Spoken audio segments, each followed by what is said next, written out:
पुराण की कथा कहती है कि इस मन को अहंकार से खाली करो, इस मन को तृष्णा से, आसक्ति से, वासना से थोड़ा खाली करो। और जब ये मन आसक्ति से, वासना से, लोभ से, तृष्णा से, काम से खाली रहेगा तो ये निश्चित है कि इसमें शिव महापुराण की कथा जल्दी भरा जाएगी, अंदर उतर जाएगी। और मान लो खाली ही नहीं है, आपने प्रयास करा कि इसमें मैं कथा को सुनने के लिए बैठा हूँ, मैं कथा को श्रवण कर रहा हूँ, मैं कथा को सुन रहा हूँ, कथा सुनने के लिए मैं बैठा हुआ हूँ। और यदि मैं कथा श्रवण करने के लिए बैठा हूँ तो मेरे को कथा भीतर प्रवेश करे, अंदर आए, तो वो कथा आपके भीतर प्रवेश नहीं करेगी। कथा का प्रवेश कब होगा? जब हम भीतर से खाली हों। कानों में वो आप लोग वो लगा लेते हो हेडफोन, और उसमें कोई ना कोई भजन चल रहा है, कोई ना कोई गाना चल रहा है। अब कोई गाना चल रहा है हेडफोन पर और आप बैठे हो कथा के पंडाल में कि मैं कथा सुनूंगा, मैं कथा श्रवण करूंगी, और वो हेडफोन तुम्हारे कानों में लगा हुआ है, तो कथा अंदर जाएगी? सही से सुन पाओगे? नहीं सुन पाओगे। बहुत कठिन है।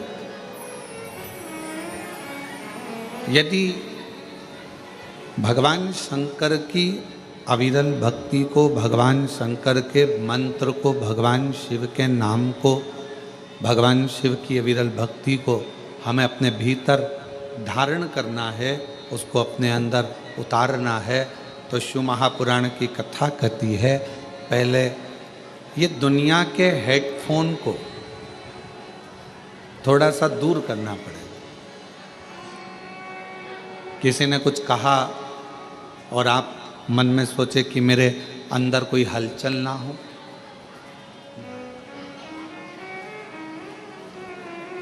और मैंने तेरे ही भरोसे बाबा, तेरे ही भरोसे हवा बिच उड़ती जाऊंगी बाबा, डोर हथो छड़ी कटी जाऊंगी भोले, मैं तेरी कथा शंभू, मैं तेरी कथा हवा बिच उड़ती जाऊंगी बाबा, डोर हथो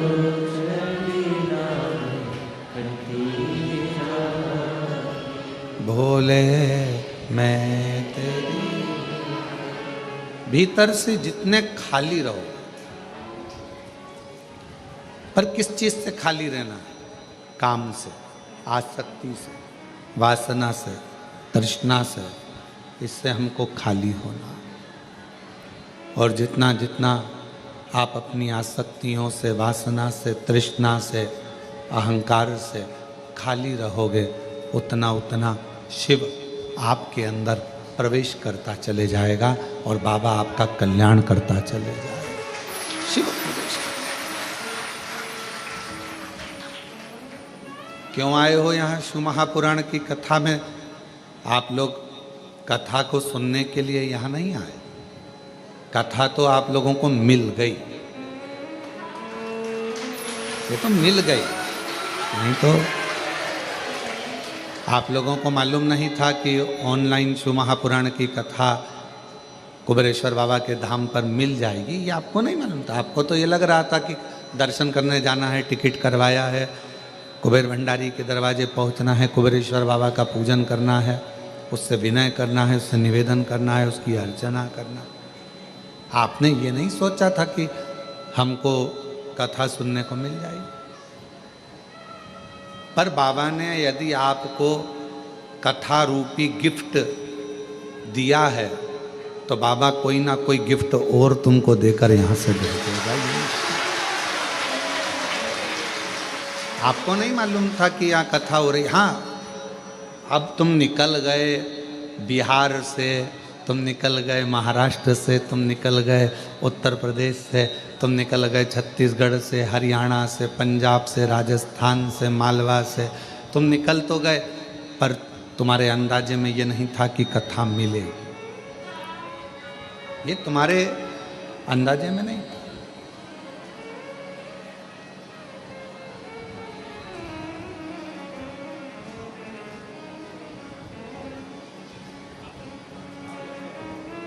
ये तुम्हारे अंदाजे में नहीं है। पर तेरी कृपा का क्या है भरोसा, कब किस पर होगा, जरा सी हम पर कर दो, जरा सी हम पर कर दो। तेरी कृपा का क्या है भरोसा, कब किस पर होगा, जरा सी हम पर कर दो, जरा सी हम पर कर दो। जिस पर भी हो गई तेरी कृपा करुणा, हो भव पार हुआ, भव पार हुआ। पापी हो चाहे जितना उसका भी बाबा उद्धार हुआ, उद्धार हुआ। गिद्ध आजामिल गणिका जैसे तेरे मन को जरा सी हम पर कर दो, जरा सी हम पर कर दो। तेरी कृपा का क्या है भरोसा, कब किस पर होगा, जरा सी हम पर कर दो। तो शिव कथा कर रही है, भगवान शंकर का चरित्र कर रहा है, शिव महापुराण की कथा कर रहा है। थोड़ा कोई गाली दे दिया, कोई अपशब्द कह दिया, कोई ताने दे दिया, कोई आड़ा टेढ़ा बोल दिया, अपनी चित्त से निकाल दो उसका। दे दिया तो दे दिया, अपने को कोई फर्क नहीं पड़ा। आग लगे बस्ती में अपन दो मस्त। उसने बोल दिया तो बोल दिया, कह दिया तो कह दिया, अपने को उससे कोई फर्क नहीं पड़ा। उसका अपने को टेंशन नहीं लेना। पल्लू में अगर हम बांध कर रख लेंगे कि उसने मेरे को गाली दी थी, तो वो बंदी की बंदी रह जाए। छोड़ दो उसको।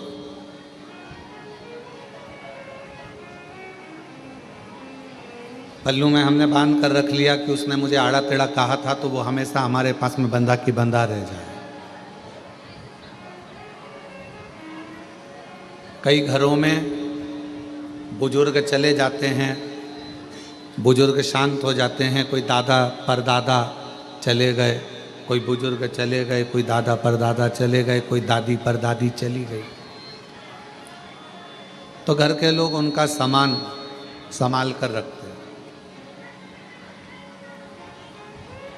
आपके यहाँ भी रखा होगा कोई परदादा का, परदादी का कोई सामान जो उनका यूज का होगा, वो रख लिया।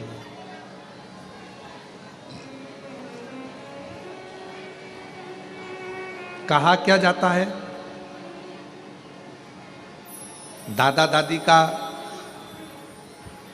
निशानी के रूप में अगर कुछ रखना है, दादा दादी की अगर कुछ निशानी तुम्हें अपने पास में रखना है, तो सामान नहीं, दादा दादी का आशीर्वाद अपने पास में निशानी के रूप में रखना चाहिए। उनका आशीर्वाद,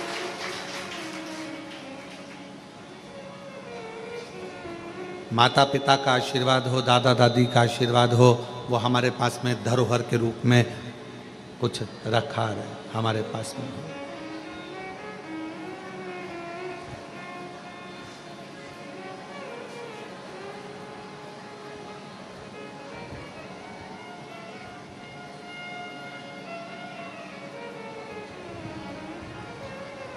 और जितना मिल जाए, जितना,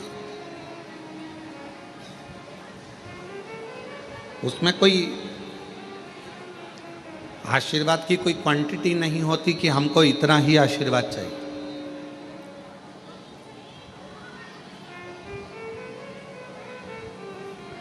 सूतक लगती है, कोई मर जाता है तो कहा कि साहब ये सूतक पूरे परिवार को लगेगी। बच्चे का जन्म हुआ तो किसी ने कहा कि साहब ये सावड़ पूरे परिवार को लगेगी।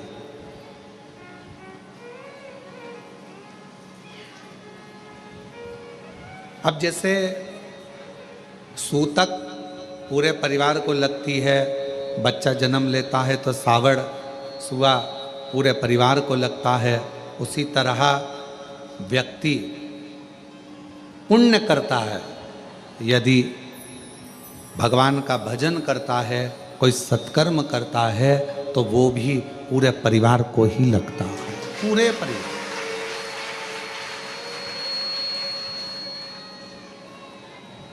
जैसे सूतक परिवार को लग रही है, जैसे सुआ परिवार को लग रहा है, सावड़ परिवार को लग रही है, उसी तरह हमारा पुण्य, हमारा भजन, हमारा कीर्तन, हमारा मंत्र जाप, हमारा स्मरण, हमारा नाम जाप, ये हमारे पूरे परिवार को सूतक सावड़ जैसे लगती है, वैसे ही पुण्य हमारे परिवार को लगता है। पुण्य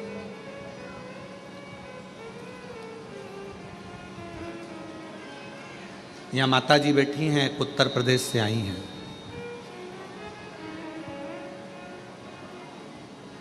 ये कितने दिन हो गए आपको यहाँ? आवाज नहीं आ रही। 19 दिन हो गए। और 19 दिन से 8 नंबर रूम में रह रही हैं। बैठो माँ, बैठो। अवस्था बहुत है।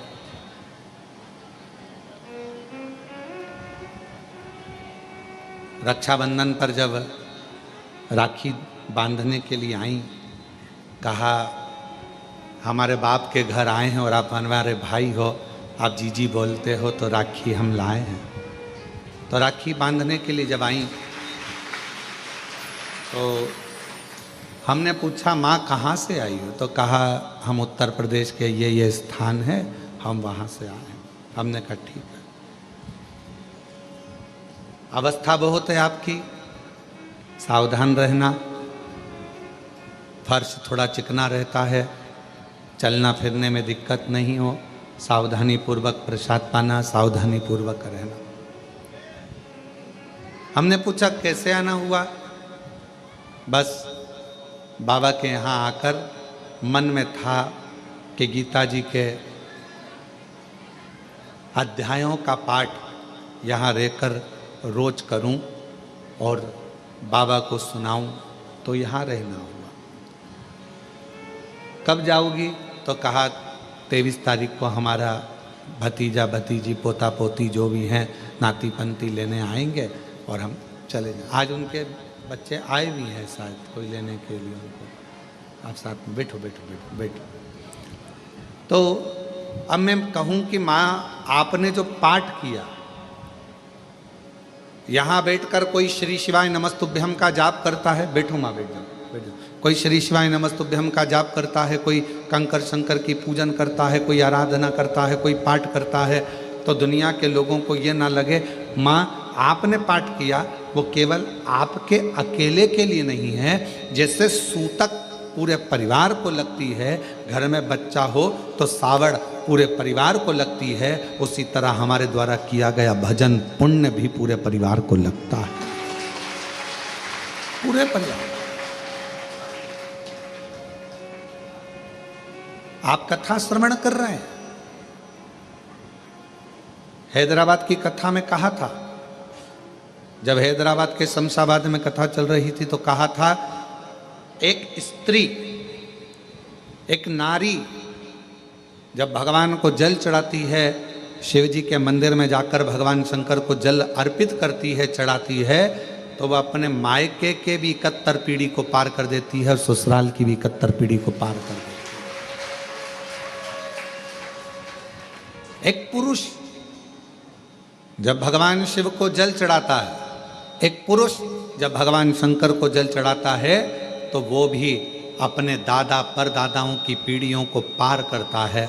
और पुरुष जब जल चढ़ाता है तो घर में जितने पितृ हैं, जितने हमारे कुल देवता, जितने हमारी कुल देवियाँ, जितने हमारे पूर्वज पूर्व में चले गए और पूरी 71 पीढ़ी में कोई जीव चला गया, उन सभी को जब पुरुष शिव जी को जल चढ़ाता है तो उन जीवों को भी वो जल मिल जाता है, उनका तर्पण हो जाता है, उनकी तिलांजलि हो जाती है,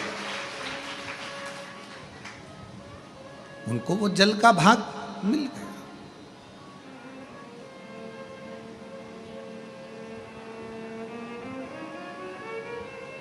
क्या करता है वो जल का भाग? हमारे पितरों को, हमारे पूर्वजों को, हमारे जीवों को, हमारी कुल देवी को, हमारे कुल देवता को, सबको वो जल चढ़ेगा, सब।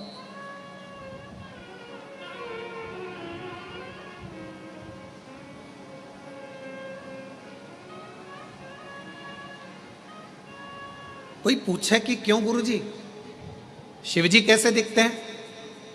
हमने सुना है कर्पूर गौरम करुणावतारम संसार सारम भुजगेंद्र हारम। हमने सुना है कि शिव का स्वरूप ये है, हमने सुना है शिव का स्वरूप ऐसा। क्यों गुरुजी? शिव कैसे दिखते हैं? शंकर कैसे नजर आते हैं? कोई तुमसे पूछे तो कह देना, कोई जो तुमसे प्रश्न करे कि शिव कैसे लगते हैं तो कह देना बिल्कुल तेरे जैसे लगते हैं, बिल्कुल।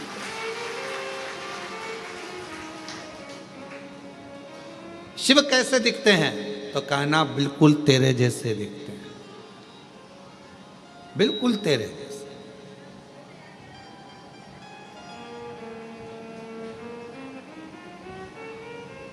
अंतर क्या? ये मनुष्य को आत्म ज्योति कहा जाता है। आत्म ज्योति,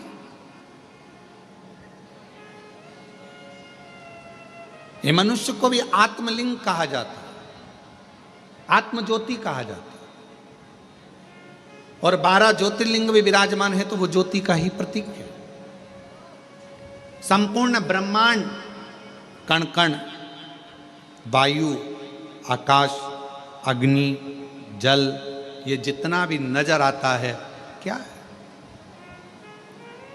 आप शिव महापुराण की कथा को, गीता प्रेस गोरखपुर की शिव पुराण को लेकर आओ, विद्येश्वर संहिता को पढ़ो, उसमें आपको मिलेगा। ब्रह्मा जी ने जब भगवान शंकर के सामने जाकर कहा कि सृष्टि की रचना कैसे करूं, क्या करूं मैं सृष्टि की रचना में, तो भगवान शंकर ने कहा केवल तुम मनुष्य की रचना करो, बाकी के जल, अग्नि, आकाश, वायु, ये सब मैं अपने 5 मुख से प्रकट कर दूंगा, सब बना अपने 5 मुख से मैं सब प्रकट कर दूंगा।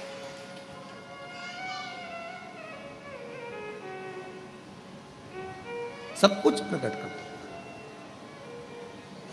आप तो केवल मानव रचना करो, वायु उसकी, अग्नि उसकी, जल उसका, आकाश उसका, पृथ्वी उसकी, सारा ब्रह्मांड रचेता मेरा शिव है। तो किसी ने पूछा क्या अग्नि में भी शिव है? है। वायु में शिव है। जल में शिव, हाँ। आकाश में शिव, हाँ।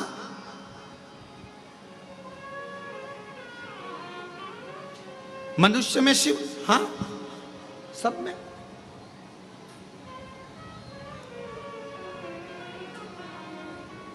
अभी यहाँ पर जन्माष्टमी पर आई, गुब्बारे लगे थे, फुग्गा लगे थे। एक आध गुब्बारा है क्या? पीछे पड़ा है, लाओ जरा दो।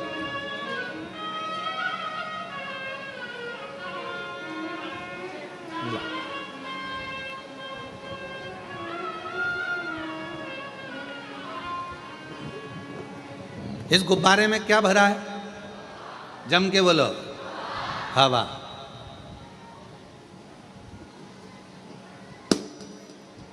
कहां गई? कहां गई? हवा हवा में मिल गई। अब तुम में क्या भरी है? श्वास, हवा। अब ये इसके अंदर भी एक वायु है, बाहर भी एक वायु है। अंदर वायु है तो एक आकृति दिख रही है, अपने भीतर भी शिव है तो ये आकृति दिख रही है। और जिस दिन ये शिव बाहर निकलता है तो बाहर के शिव से ज्योति से मिल जाता है और ये ज्योति और वो ज्योति का मिलन हो जाता है। अब कोई तुमसे पूछे कि शिव कैसे दिखते हैं तो कहना तेरे जैसे दिखते हैं। शिव तेरे जैसे।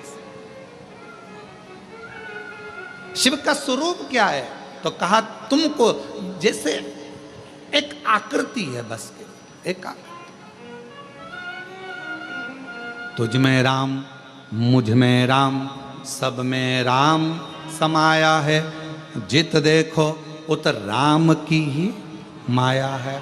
हम भगवान को कहाँ ढूंढ रहे हैं तो कहा भगवान केदारनाथ में मिलेगा, तो किसी ने कहा भगवान मुझे विश्वनाथ के रूप में मिलेगा, तो कहा भगवान मुझे वहाँ मिलेगा। पर शिव महापुराण की कथा कहती है एक दिन एकांत में बैठना और एकांत में बैठकर सोचना कि ये मेरा शरीर भी एक गुब्बारे की तरह है, भगवान ने इसको फूंक मारकर हवा भरकर भेज दिया है और जिस दिन ये शरीर छूटेगा, जिस दिन ये गुब्बारा फूटेगा, इसमें से ज्योति निकलेगी और वो ज्योति पृथ्वी पर जो ज्योतिर्लिंग है वो ज्योति में विराजमान हो जाएगी। फिर ये ज्योति, फिर ज्योति।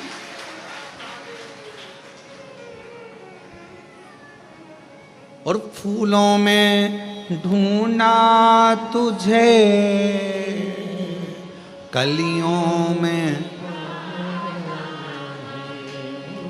फूलों में ढूंढा कलियों में,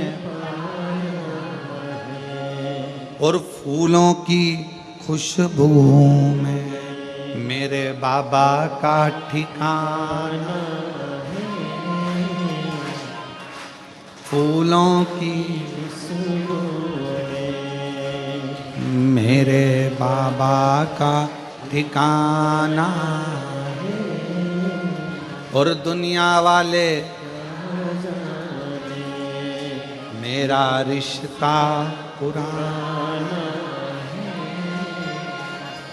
जितने आपसे मिले ना, जितने भी मिले, तुम्हारी जेठानी तुमको अगर गाली दे रही है, तुम्हारी ननंद भी गाली दे रही है, समझ लेना शंकर जी आज बड़ी करुणा कर रहे हैं, बड़ी करुणा।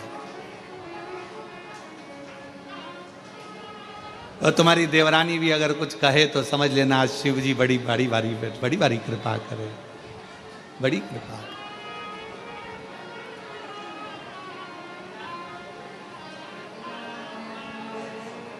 महाराज रामायण में ढूंढा तुझे, भागवत जी में, रामायण में ढूंढा, भागवत जी में पाया, शिव पुराण के पन्नों में मेरे बाबा का ठिकाना। और दुनिया वाले मेरा रिश्ता। आप उसको कहाँ ढूंढ रहे हो तो कहाँ कर, उसको सब में पूजन कर कर उस कंकर में भी शिव को देखना है तो वो शिव तुम्हारी कृपा करना प्रारंभ कर, तुम पर कृपा। क्या करना है? यहां आकर तुमने करा क्या तो कहा हमने शंकर को ढूंढा। ऊपर का मंदिर बंद है, अभी भगवान नहीं बैठे हैं। वहां का मंदिर बंद है, अभी भगवान नहीं बैठे हैं। अंदर के शिवलिंग के दर्शन हम करने नहीं देते। कंकर शंकर की पूजन हो रही है। क्या क्या करा कुबेरेश्वर धाम पर जाकर? कई लोगों के मन में आता है वहां तो भगवान ही नहीं है, वहां तो भगवान बैठे नहीं है, प्राण प्रतिष्ठा भी है नहीं। कई लोगों के मन में आता है कि भगवान, तो वहां हम क्या करते हैं? तो कहा सीहोर जाकर कुबेरेश्वर धाम पर हम क्या करते हैं? तो कहा हम वहां पर कंकर में शंकर को ढूंढते हैं। क्यों ढूंढते हैं? तो किसी ने कहा कि जब हम कंकर में परमात्मा को ढूंढना प्रारंभ कर देते हैं तो वो शंकर भी हमारे दुख को मिटाने के लिए हमें ढूंढना प्रारंभ कर देता है। वहां हम क्या कर रहे हैं? तो कहा हम शिव को ढूंढ रहे हैं, हम शंकर को। मानो तो मैं गंगा मां हूं, ना मानो तो बहता पानी। आप मानोगे तो शंकर, नहीं ना मानो तो कंकर। आप क्यों?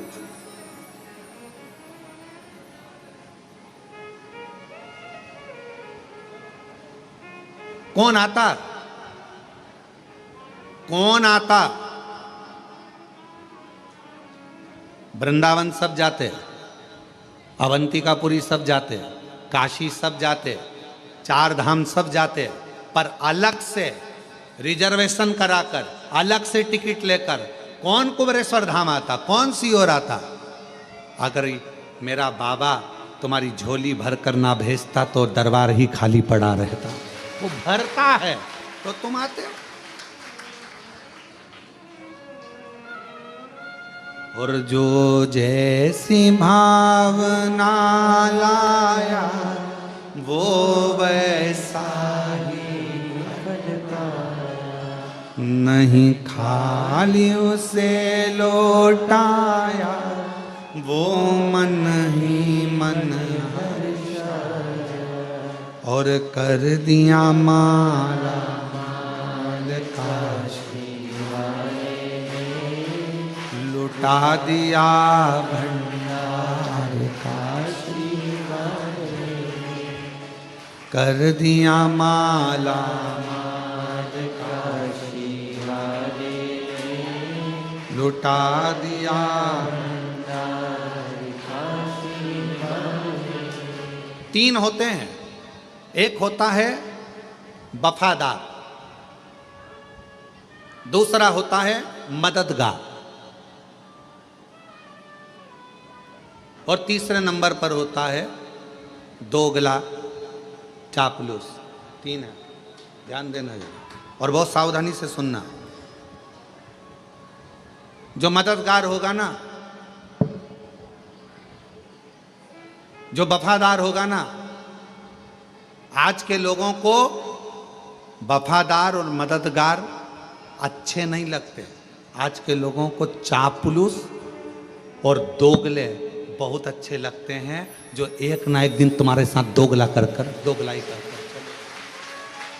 अच्छे नहीं लगते। कोई मददगार है ना, अच्छा नहीं लगेगा, बहुत ऐसा लगेगा ऐसा वो मदद कर रहा है, पर आपको ऐसा लगेगा बताओ जरूर कोई बात है, ये मेरी मदद कर रहा है, मतलब कुछ ना कुछ इसको मतलब होगा मुझसे, इसलिए मेरी मदद कर रहा है। अरे भाई तुम आए थे कुबेरेश्वर धाम, तुम कुबेरे बाबा के दरवाजे पर आए थे, तो उसको लगा तुम्हारे बैग में वजन ज़्यादा है, इसलिए बेचारे ने कहा लाओ माँ मैं वजन उठा लेता हूँ, पर तुम्हें लगा लेकर भाग गया तो, कहीं का चोटा हुआ तो।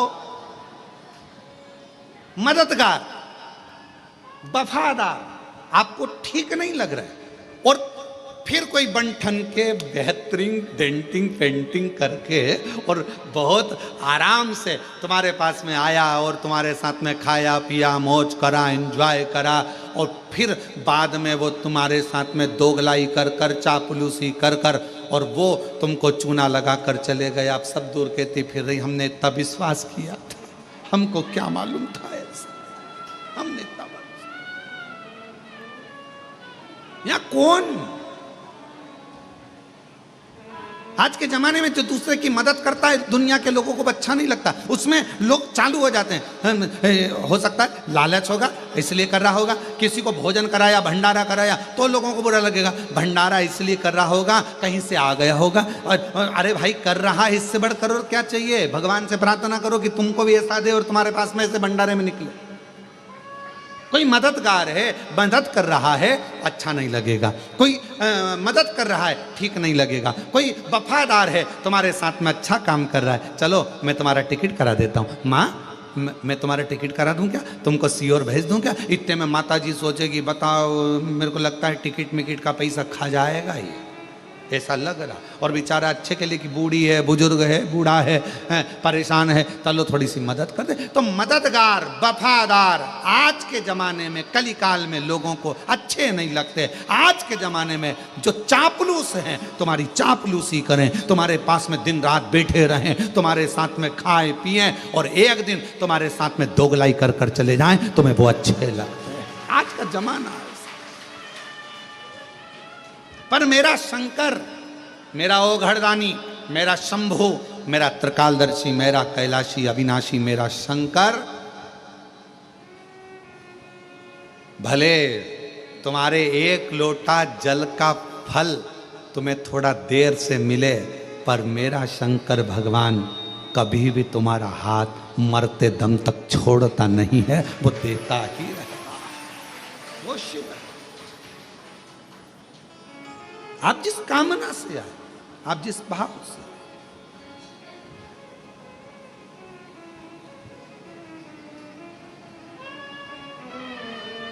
मिलेंगे, बहुत मिलेंगे। संसार सागर है, आपको बहुत सारे लोग मिलेंगे, बहुत सारे।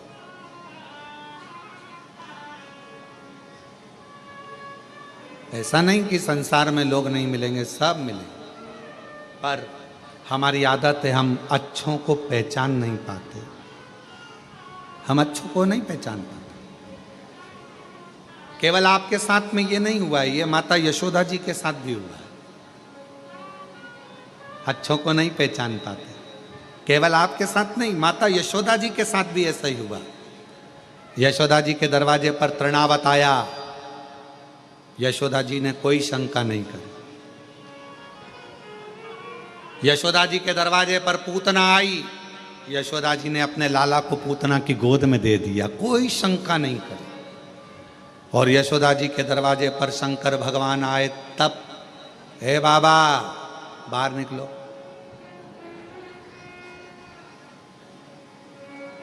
बोलो सही है कि गलत है, चलो यहां से जाओ। तृणावत आया, यशोदा जी के कोई चिंता नहीं, कोई टेंशन नहीं। पूतना आई, अरे मेरी बहन है, ये तो बहुत अच्छी है, और कहती बहुत सुंदर रूप रख के आई थी पूतना, और कहा मैं लाला के बधाई लेने आई हूँ, यशोदा मुझे बधाई दो। यशोदा जी ने अपने लाला को पूतना की गोद में दे दिया, बहन तू इसको संभालना, मैं अभी बधाई लेकर आती हूँ। और गई वो बधाई लेने के लिए, इतने में तो पूतना ने विष पिलाना चालू कर दिया। परख नहीं पाई माता यशोदा जी। संसार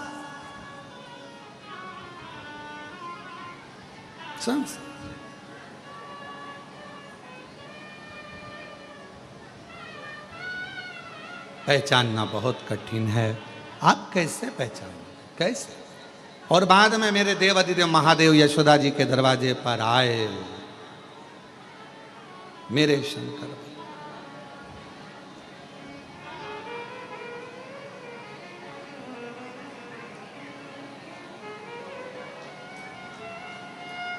आवाज लगाई,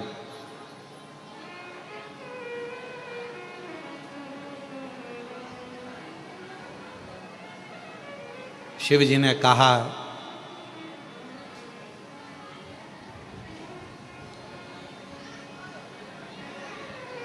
श्री कृष्ण के दर्शन करने चले सदा शिव गोकुल में। श्री कृष्ण दर्शन करने चले सदा शिव। श्री कृष्ण के दर्शन करने चले सदा शिव गोकुल में। श्री कृष्ण के दर्शन करने चले सदा शिव गोकुल में। गली गली में शोर मचावे चले सदा शिव गोकुल में। गली गली में शोर मचाए चले सदा शिव गोकुल मैया लाला का दर्शन करा दो, मैया लाला का दर्शन करा दो। इतने में यशोदा जी ऊपर खड़ी छज्जे में से और हाथ हिलाकर बोली, नहीं लाऊंगी। पूतना आई थी, मैं पहचान नहीं पाई, पर अब मैं तुझे पहचान गई। भगवान मन में सोचे कि बस यही तो गलती करी कि तुम मुझे नहीं पहचाने। गलती तेरी है, तुम मुझे नहीं पहचाने। और यही संसार वालों की गलती है, इन्होंने सबको पहचाना। शंकर भगवान के मंदिर में तो ताले लगे रहते थे, सावन के महीने में लोग जाते थे, सोमवार जाते थे, शिवरात्रि पर जाते थे। दुनिया के लोग शंकर भगवान को नहीं पहचान पाए। जगत गुरु शंकराचार्य जी पृथ्वी पर जन्म लिए, शिव के अंश शंकर भगवान का स्वरूप जगत गुरु शंकराचार्य जी पृथ्वी पर आए। और आज भी भारत की भूमि के 4 जगत गुरु शंकराचार्य जी आज भी आपको और हमको जगाने के लिए जगत गुरु शंकराचार्य जी 4 पीठ पर विराजमान है आज भी, और वो जगा रहे हैं। जगत गुरु शंकराचार्य जी पृथ्वी पर आए और उन्होंने जगाने का काम किया। पहचानो शिव को, पहचानो, पहचानो शंकर जी को, पहचानो। और दुनिया के लोग जगत गुरु शंकराचार्य जी को नहीं पहचान सके, दुनिया के लोग शिव जी को नहीं पहचान सके। आखिरी में जगत गुरु शंकराचार्य जी को भी नहीं पहचान पाए कि ये शिव का एक अंश है। उसी तरह मंदिर बनते, हम नहीं जानते थे शिव को, हम नहीं पहचानते थे शंकर भगवान को। जैसे यशोदा जी शिव जी को नहीं पहचान पा रही हैं, वैसे हम भी पृथ्वी पर आने के बाद शंकर भगवान को नहीं पहचान पाते। पर वो तो शिव ने करुणा करी, शिव ने करुणा करी। और ये शिव महापुराण के माध्यम से आज पूरा विश्व शंकर भगवान को जानने का प्रयास कर रहा है कि शिव है क्या। और गली गली में शोर मचाए चले, गली गली में शोर मचाए चले सदा। मैया लाला का दर्शन करा दे। यशोदा जी ने मना कर दिया, मैं नहीं कराती, मैं जानती हूं। पहले पूतना आई थी, बड़ी सुंदर दिख रही थी, तृणावत आया था, मैं जानती हूं, मैं नहीं कराऊंगी।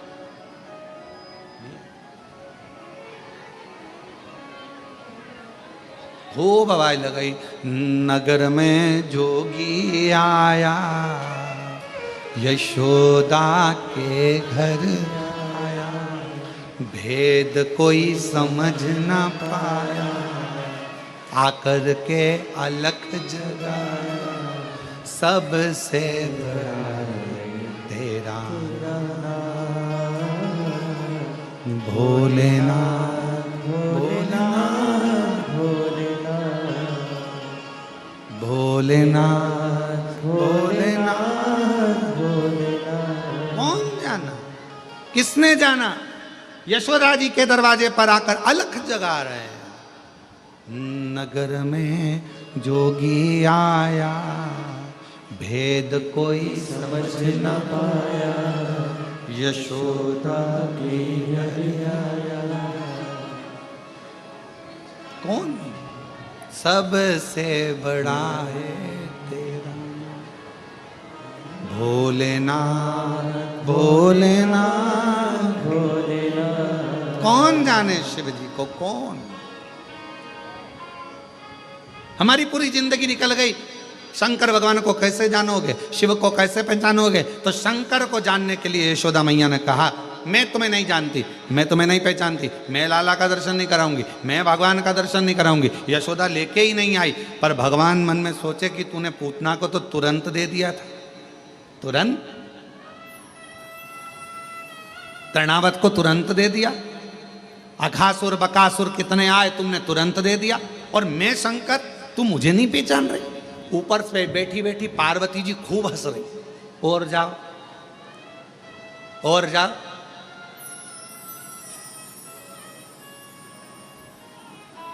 पार्वती जी ऊपर बैठे बैठे खूब हंस रही, खूब ठाका लगा लगा के हंस रहे। शंकर भगवान ने जो देखा पार्वती जी को, पार्वती जी मुस्कुरा रही, हंस रही, शिव जी का हृदय जल रहा। बताओ, मैं तो ऊपर के गए आया था, शिव जी ने ऊपर कहा था पार्वती जी को, पार्वती जी ने कहा था मत जाओ, दर्शन वर्शन नहीं मिलेंगे।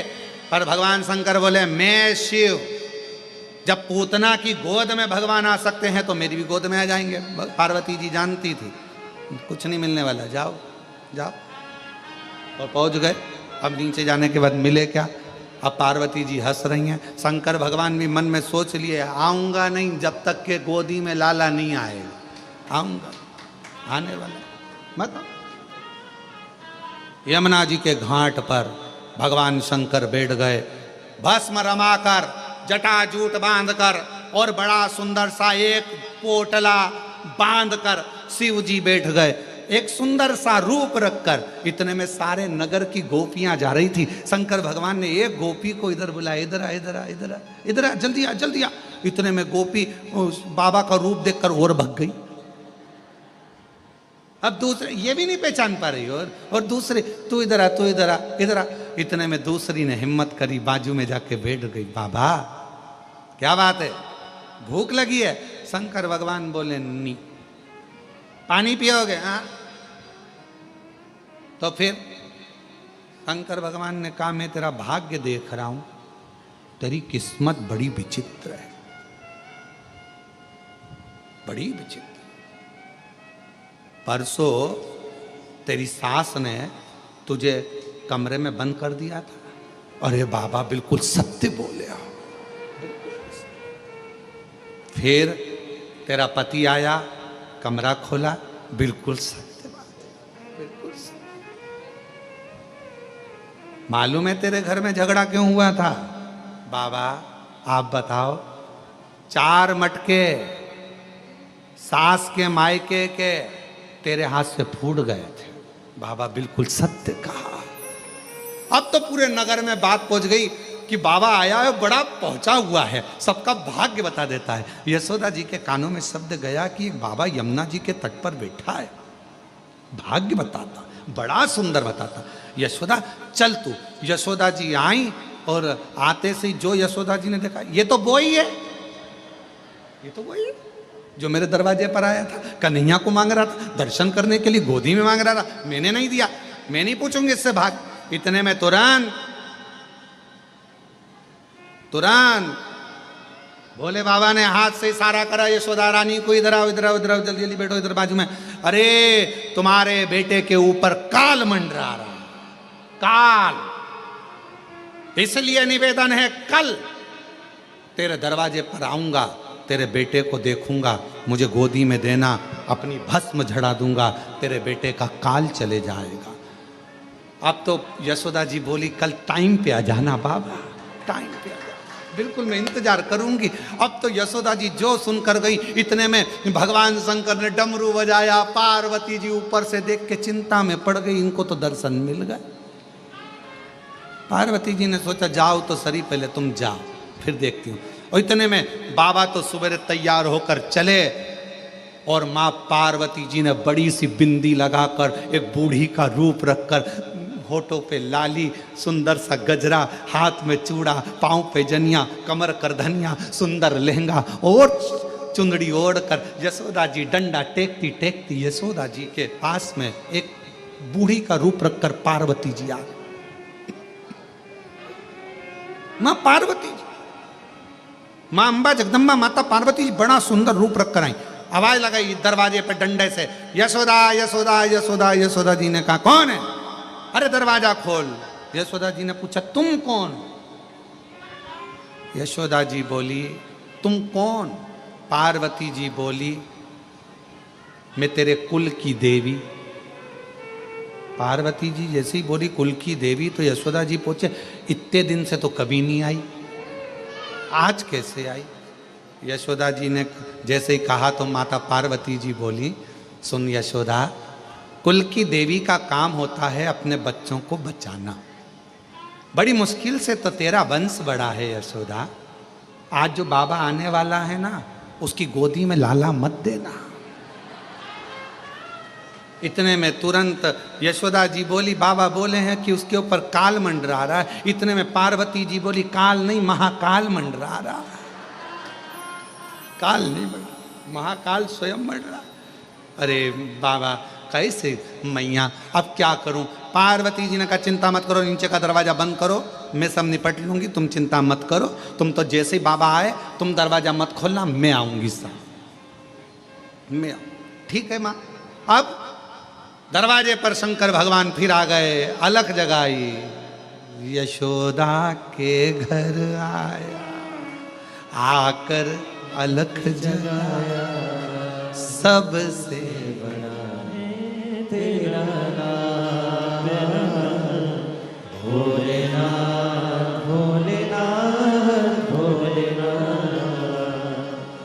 नगर में जोगी आया, यशोदा के घर आया। आए शिव शंकर दरवाजा पर आवाज लगाई, यशोदा रानी दरवाजा खोलो। यशोदा जी अंदर से बच्चे को लेकर आने लगी। पार्वती जी बोली यहीं रख लो, अभी रुको, दरवाजा मैं खोलूंगी। और जो पार्वती जी ने दरवाजा खोला, बड़ी सी बिंदी, गजरा, चूड़ा, करधनिया, पायजे। शिव जी ने देखा, तू यहां क्या कर रही है? तू यहाँ? पार्वती जी इशारा करके बोली, अब करो दर्शन। तुम महादेव तो मैं महादेवी। शंकर भगवान ने कहा दर्शन तो करूंगा, करो। शिव जी ने आवाज लगाया, ओ यशोदा रानी, जो तेरे घर के अंदर बैठी है ये काली है, ये काली है। यशोदा जी चक्कर में पड़ गई, वो के महाकाल, ये के महाकाली, बीच में मेरा कन्हैया, क्या करो? इतने में पार्वती जी के पास यशोदा जी आके बोली कि वो अंदर बाबा चिल्ला रहा है, बहुत भाग्य देखता है सबका, तुम्हें भी पहचान गया, तुम महाकाली हो। पार्वती जी बोली, वो तो सबका भाग्य देखता है, मालूम है, पर तुम उसको अपना बेटा मत देना, बिल्कुल बिल्कुल मत देना। इतने में शंकर भगवान को लगा ऐसे मिलने वाले नहीं। ये शंकर भगवान ने आवाज लगाकर कहा,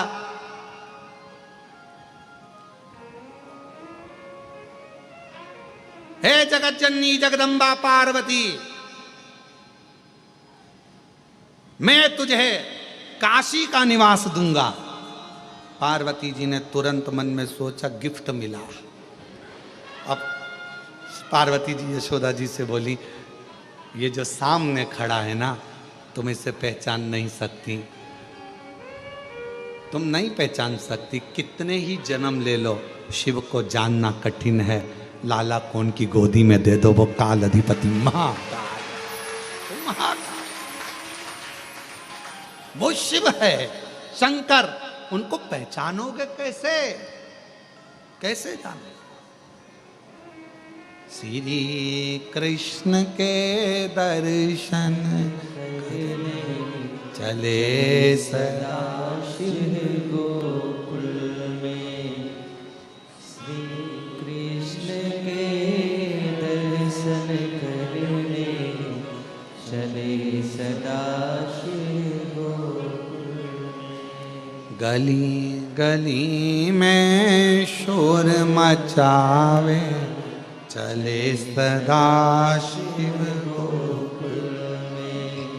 गली गली में शोर मचावे चले सदा शिव गोकुल। यशोदा रानी ने भगवान को गोदी में दिया। शिव पुराण कह रही है कि यशोदा जी भी शिव जी को नहीं पहचान पाई थी, नहीं पहचान पाई।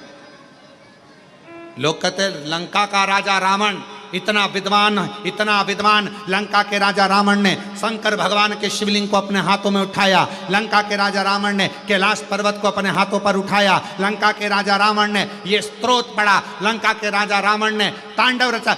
लंका के राजा रावण ने ये सब किया, अनुष्ठान पूजन भजन सब करा। तो कोई पूछे क्या लंका का राजा रावण शिवजी को पहचान गया था? तो शास्त्र कहता है लंका का राजा रावण भी शंकर को इतनी पूजन करने के बाद भी नहीं पहचान पाया, नहीं पहचान पाया। अगर पहचान जाता तो भगवान शंकर ने लंका के राजा रावण से कहा था, सुन लंकेश, एक वर मैं अपनी ओर से तुझे देना चाहता हूं, लेगा? रावण ने पूछा, कौन सा वर? मैं प्रसन्न हुआ हूं, वर मांग ले, मैं तुझे एक वर देना चाहता हूं और वो वर मांग तू मुझसे। मैं चाहता हूं कि तेरा जब युद्ध हो, उस युद्ध की घड़ी में, जैसे मैं बाणासुर के समय पर युद्ध की घड़ी में था, जैसे मैं वीरमणि के युद्ध की घड़ी में था, मैं चाहता हूं कि जब तू युद्ध लड़े तो मैं तेरे ओर से युद्ध लड़ने के लिए खड़ा हूं। लंका का राजा रावण हंसता बहुत था। रावण तो हंसकर बोला, लंका का राजा रावण, मुझे आपका आशीर्वाद मिल गया, आप मेरे इष्ट देव हो, मुझ में इतना बल है कि मेरे साथ युद्ध करने के लिए मुझे आपकी जरूरत नहीं पड़ेगी। पर इतना याद रखना, जब युद्ध लड़ रहा हूं तब तुम देखना कि मैं कैसा युद्ध लड़ता हूं, देखते रहना। भगवान ने कहा, मांग ले, मैं तेरी ओर से लड़ लूंगा। नहीं, मुझे किसी की जरूरत नहीं है। भगवान मन में सोचे, अरे तू लंका का राजा रावण, तूने भले मेरा अनुष्ठान करा, पूजन करी, अर्चना करी, सब करा, तांडव किया, कैलाश पर्वत उठाया, शिवलिंग उठाया, पर रावण तू मुझे पहचान नहीं पाया। और रावण नहीं पहचान पाया। अगर पहचान जाता तो मांग लेता कि मेरे युद्ध के समय पर तुम मेरे साथ में आना और युद्ध लड़ना। तो क्या रावण हार जाता? नहीं, नहीं, पहचान नहीं। आप और हम भी नहीं पहचान पाते। हम क्यों आए? तो कहा कुबेरेश्वर धाम पर आए। क्यों आए? तो कहा शिव जी के जल चढ़ाने के लिए, शंकर भगवान के कंकर शंकर की पूजन करने के लिए। अरे अगर कुबेरेश्वर धाम पर आए हो, कंकर शंकर की धरा पर पहुंचे हो, 5 कंकर आपने बीने हैं, तो उसको पहचानने का प्रयास करना। वो कंकर नहीं, उस कंकर में मेरा शंकर बसा हुआ है और जो मेरी झोली खुशियों से भरेगा, भरेगा। अब कई लोगों ने कहा, ऐसे कंकर तो हमारे यहाँ बहुत पड़े रहते हैं, हमारे पास में भी कंकर है, हमारी गली में भी कंकर है, हमारे मोहल्ले में भी कंकर है, सब दूर कंकर है, सब दूर कंकर है। तो क्या हम उसकी पूजन नहीं कर सकते? पर यहाँ आने के बाद जब हम कंकर में शंकर को देखते हैं, उसको पहचान जाते हैं कि यहाँ का कंकर, यहाँ का रुद्राक्ष साधारण नहीं है, तो वो अपना असर दिखाना प्रारंभ करता है। अपना असर, उसको पहचान, उसको जानो। कैसे पहचान, कैसे जानोगे? पवित्र कथा करे। भगवान शंकर को पहचानने के लिए हमारे पास कोई दृष्टि ऐसी नहीं है जिससे हम भगवान देवाधिदेव महादेव को पहचान सके। तो शिव को पहचानने के लिए एक विश्वास का होना बहुत जरूरी है। और कैसा विश्वास, कैसा भरोसा? जैसे एक छोटा सा बच्चा, उसको उछाला जाता है, वो रोता है कि हंसता है? जम के बोलो, हंसता। अब उसको तो रोना चाहिए कि मैं गिर गया तो मुझे लग जाएगी, पर बच्चा ऊपर जब उछालते हैं तो हंसता है। उस बच्चे के हंसने का कारण केवल इतना रहता है कि उस बच्चे को मालूम रहता है कि मुझे पकड़ने वाले मेरे माँ बाप, मेरे पिताजी, मेरी माँ मुझे गोदी में झेल ले। इसलिए वो बच्चा रोता नहीं है। ऊपर उछालने पर, ऊपर उछालते से ही वो बच्चा हंसता है, मुस्कुराता है। शिव महापुराण की कथा भी यही कर रही, भगवान शंकर का चरित्र भी यही कह रहा है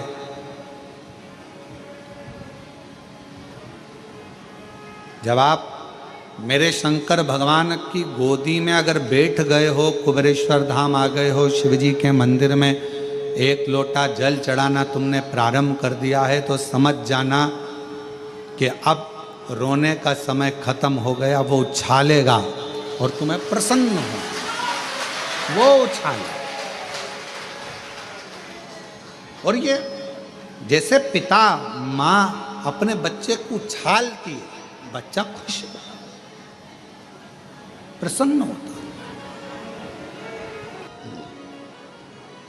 फुलेरा बांधते हो? जम के तो बोलो, बांधते हो फुलेरा? अब की बार हरतालिका तीज 26 अगस्त की है,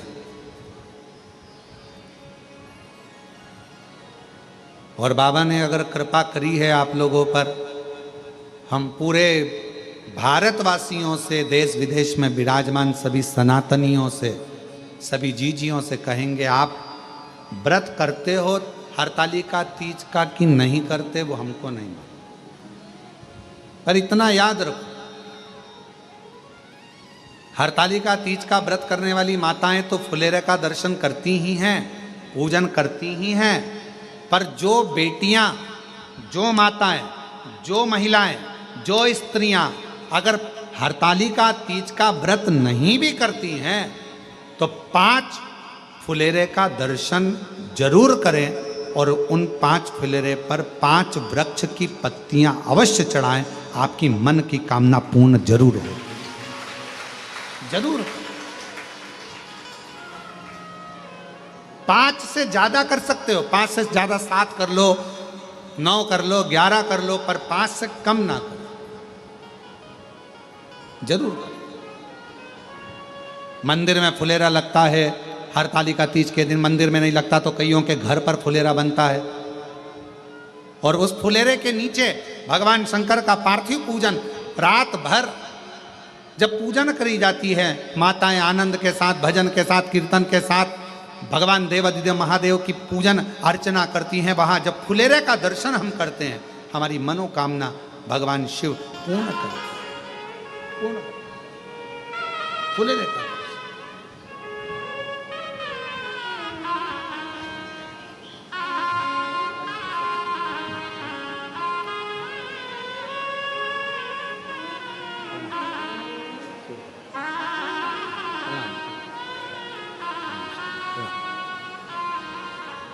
फुलेरे का दर्शन अवश्य करें। भले आप व्रत करते हैं कि नहीं करते उससे मतलब नहीं है, पर फुलेरे का दर्शन प्रत्येक नारी को करना चाहिए, प्रत्येक स्त्री को करना चाहिए। किसी के घर में बंधा है, वहां जाकर दर्शन करो। 5 वृक्ष, कोई से भी 5 वृक्षों की पत्तियां तोड़कर रख लो, दर्शन करने जाओ, चढ़ाओ, प्रार्थना करो। जिन नारियों के 20-20, 30-30 साल तक औलाद नहीं है, वो भी फुलेरे के नीचे कनेर का जो फूल लगा होता है उसका भी दर्शन कर सकते हो, प्रणाम कर सकते, नमन कर। मेरा बेटियों से, मेरा बेटाओं से सबसे निवेदन है कि दर्शन अवश्य करें। कितना महत्व है। एक चरित्र आता है शिव महापुराण का,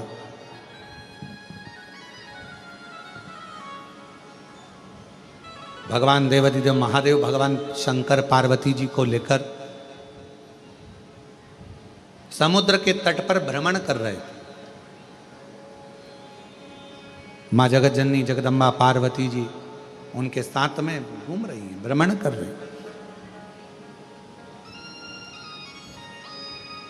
और मेरे भगवान भोलेनाथ, मेरे शिव, त्रिकालदर्शी, कैलाशी, अविनाशी भगवान शंकर, करुणा सागर, करुणा करने वाले भगवान देवाधिदेव महादेव भगवान शिव पार्वती जी को समुद्र के तट पर थोड़ी देर रोककर कहा कि पार्वती, मुझे भगवान नारायण की याद आ रही है और मैं दर्शन करने के लिए जा रहा हूं।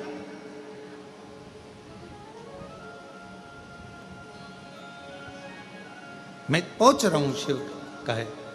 पार्वती जी को समुद्र के तट पर छोड़ दिया। समुद्र के तट पर मां पार्वती जी रुक गई।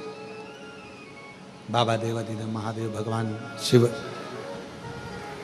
नारायण जी का दर्शन करने के लिए, भगवान विष्णु का दर्शन करने के लिए चल दिए। पहुंचे। पार्वती जी अकेली थी। पूरा एक दिवस निकल गया, शिवजी पार्वती जी के पास नहीं पहुंचे भगवान नारायण का दर्शन करने का। द्वितीय दिवस आ गया।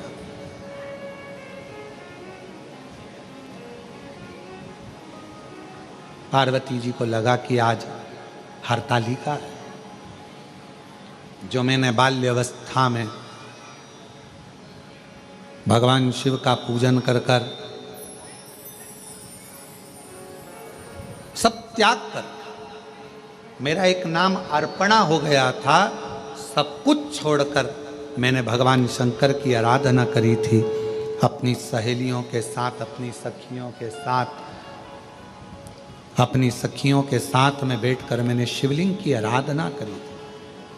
और भगवान शंकर मुझे मिले, भगवान शिव मुझे मिले।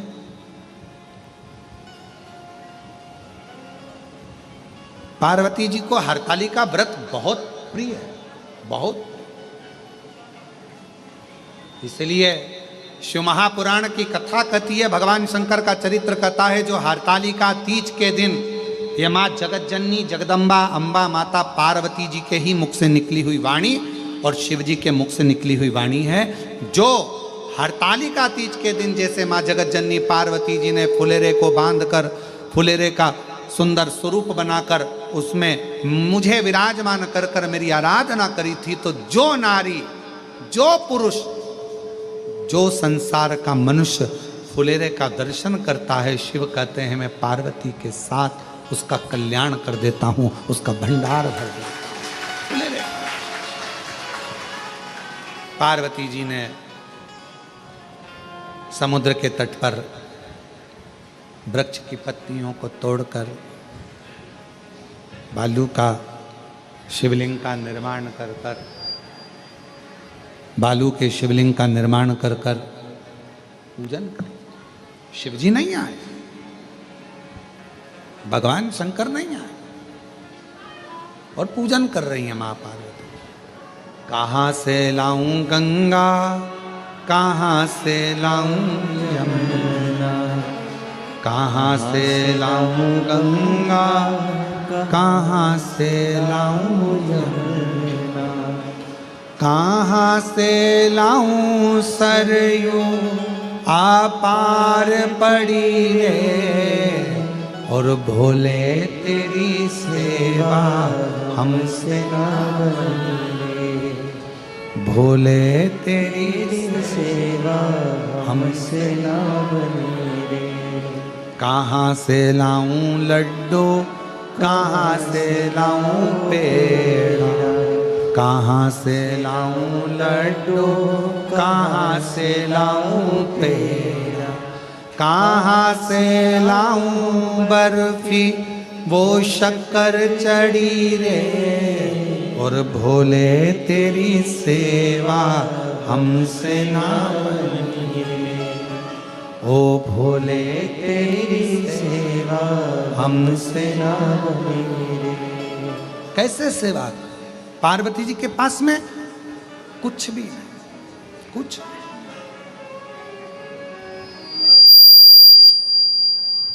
आज यदि कैलाश पर होते, आज यदि कैलाश पर होते तो हरतालिका व्रत करते। कैसे करूं, कैसे? विचार कर। तब पार्वती जी ने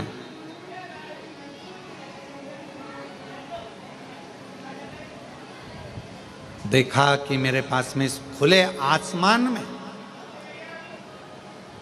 ये समुद्र के तट पर कोई स्थान ऐसा नहीं है जिस पे मैं फुलेरा बांध सकूं।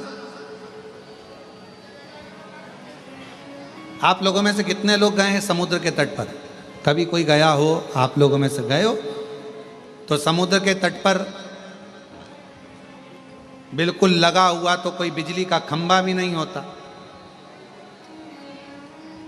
कोई ऐसा स्थान भी नहीं जहां पर, हाँ आज के ज़माने में वो आजकल समुद्र के तट पर छतरियां लगा लेते हैं, रेत में खोस लेते हैं, वो बात दूसरी।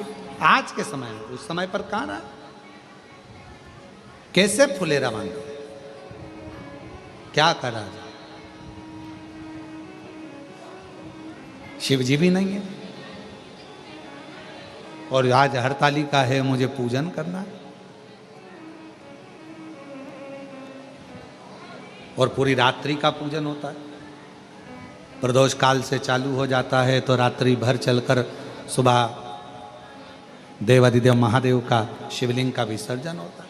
कैसे करो? तब पार्वती जी ने हाथ जोड़कर हृदय में संतोष धारण कर कर जो समुद्र मंथन में गौमाता निकली थी, उस गौमाता का स्मरण किया। हे बहुला, हे सुरभि, हे सुशीला,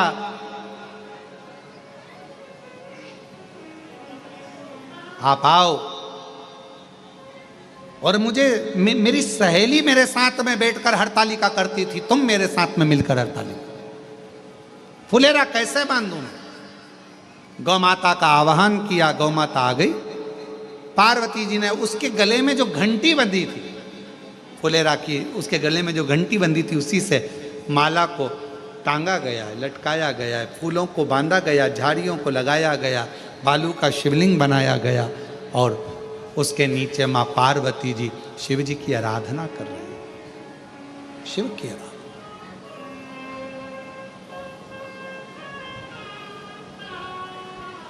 कहाँ से लाऊं चंदा, कहाँ से लाऊं सूरज, कहाँ से लाऊं चंदा, कहाँ से लाऊं सूरज, कहाँ से लाऊं तारे, आकाश जड़े रे, और भोले तेरी सेवा हमसे ना बनी रे, और भोले तेरी सेवा हमसे ना बनी रे। कहाँ से लेकर क्या करें, कैसे लाएं?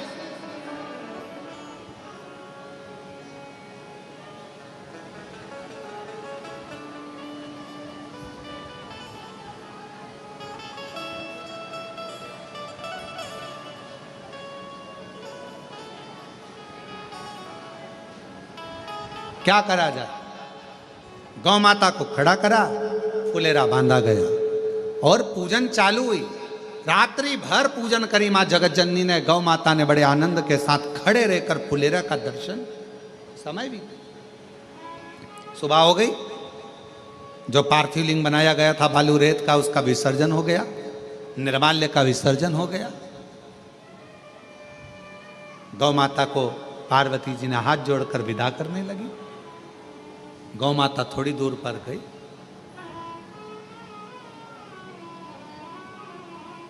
थोड़ी देर बाद शंकर भगवान का आगमन हो गया। शिव जी, भोलेनाथ जी आकर तुरंत पार्वती जी से बोले, पार्वती आपने हरतालिका नहीं करी? जिस हरतालिका व्रत से तुमने मुझे प्राप्त करा था, जिस हरतालिका व्रत से संपूर्ण जगत की स्त्रियां नारियां मनवांचित फल को प्राप्त कर लेती हैं, जिस हरतालिका व्रत से लक्ष्मी जी नारायण को पा जाती हैं, जिस हरतालिका व्रत से, हरतालिका तीज के व्रत से मां ब्रह्माणी सावित्री के रूप में आनंद पा जाती हैं, जिस हरतालिका तीज के व्रत से आद्य शक्ति या देवियां संपूर्ण ब्रह्मांड को आनंद के साथ संभाल लेती हैं, तुमने वो हरतालिका व्रत नहीं करा? हरतालिका तीज का फुलेरा नहीं दर्शन किया? पार्वती जी मुस्कुराकर बोली, ऐसा नहीं है कि मैं हरतालिका भूल जाऊं, उसी से तो आप मुझे मिले हो। मैंने हरतालिका तीज का व्रत भी किया, फुलेरा भी करा, पूजन भी करी, दर्शन भी करा। भगवान शिव कहने लगे, कोई प्रमाण? शिवलिंग था, विसर्जन कर दिया, निर्माल्य था, विसर्जन कर दिया, समुद्र की लहरें आई, सब धोकर चली गई। अब क्या तुम्हें प्रमाण दूं मैं? क्या प्रमाण? शिव जी कहने लगे प्रमाण तो देना पड़ेगा। तो पार्वती जी ने देखा गाय ने मेरा साथ दिया था, गौ माता को बुलाया, हवाई लगाई, पार्वती जी ने गौ माता इधर आओ, जल्दी आओ। शिव जी प्रसन्न हो रहे थे, हंस रहे थे। भगवान शंकर को मालूम था ये ब्रह्मा जी लेकर आए थे केतकी के फूल को और गौ माता को। आज पार्वती जी के सामने, और पार्वती ने उस समय पर मुझसे कहा था कि पार्वती जी ने कहा था कि आपने केतकी के पुष्प को और गौ माता को क्यों कहा कि तूने झूठ बोला। शिव जी ने कहा कि तू मुझे झूठा ठहरा रही थी, आज देख तू। और गौ माता आई, पार्वती जी ने हाथ जोड़कर कहा गौ माता अपन ने पूरी रात हरतालिका का पूजन करा, व्रत करा, साधना करी, फुलेरा करा, दर्शन किया। बोल दे शिव जी के सामने कि हरतालिका का व्रत पार्वती जी ने किया। गौ माता ने मन में सोचा इतना बड़ा व्रत किया, मुझे खाने को कुछ नहीं दिया, पूरी रात खड़ी रही फुलेरा लेकर, पूरी रात। गौ माता ने शिव जी के सामने पार्वती के लिए कह दिया नहीं करा, नहीं। पार्वती जी की आंख में जल भर गया। री गौ माता, मैं तो सोची थी कि मेरे प्रभु ने तुझे शब्द कहा तो मैं उनको तुझे माफ करवा दूंगी आज, पर आज फिर झूठ बोल गई। जा कलिकाल में मृत्यु लोक में तो विचरण करेगी, अच्छा तो तुझे खाने को मिलेगा ही मिलेगा, पर साथ में लोग तुझे झूठा भी खिला देंगे, क्योंकि तू झूठ बोल गई है, तूने झूठ बोला है। झूठ, एक झूठ बोलने पर मनुष्य हो, गंधर्व हो, अप्सरा हो, चाहे देवता हो, अगर वो झूठ बोल जाते हैं तो उनको पृथ्वी पर आकर एक ना एक बार झूठन खाना ही पड़ती है। झूठन खाना पड़ता है। झूठ का इतना, तो जरा विचार करिएगा। कई लोग कहते हैं गुरुजी आज के समय में मोबाइल पर लोग इतना झूठ बोलते हैं, तो ये क्या झूठन खाते होंगे? हमने कहा जब किसी होटल में जाके चाय पीते होगे झूठे गिलास में, झूठे बर्तन में भोजन नाश्ता करते होगे, तो वो झूठन खाने के बराबर तो हो जाता है। झूठन खाने के बराबर। क्यों झूठ बोलना, क्यों झूठ करें? गौ माता ने हाथ जोड़े, पार्वती जी के निवेदन करा, कृपा करो, करुणा करो, दया करो, कृपा करो। तब भगवान शंकर जी ने कहा गौ माता से, मां सुनो गौ माता,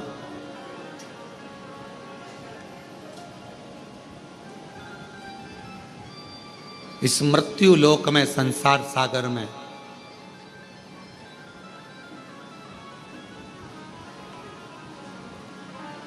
तुम पुनः अपनी योनि से भी अगर मुक्त होना चाहते हो, मेरी अविरल भक्ति को प्राप्त करना चाहते हो,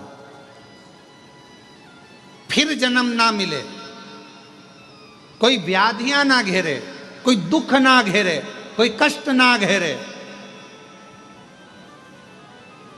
तो मृत्यु लोक में जो जगत जननी पार्वती जी जिस हरताली का व्रत का प्रमाण दिलवा रही हैं, उस हरताली का व्रत का जो फुलेरा बंधेगा, वो फुलेरा प्रत्येक नारी के जीवन का प्रमाण वो फुलेरा देगा, वो फुलेरे का पुष्प देगा और शिव की पूजन देगा, कोई दूसरा नहीं।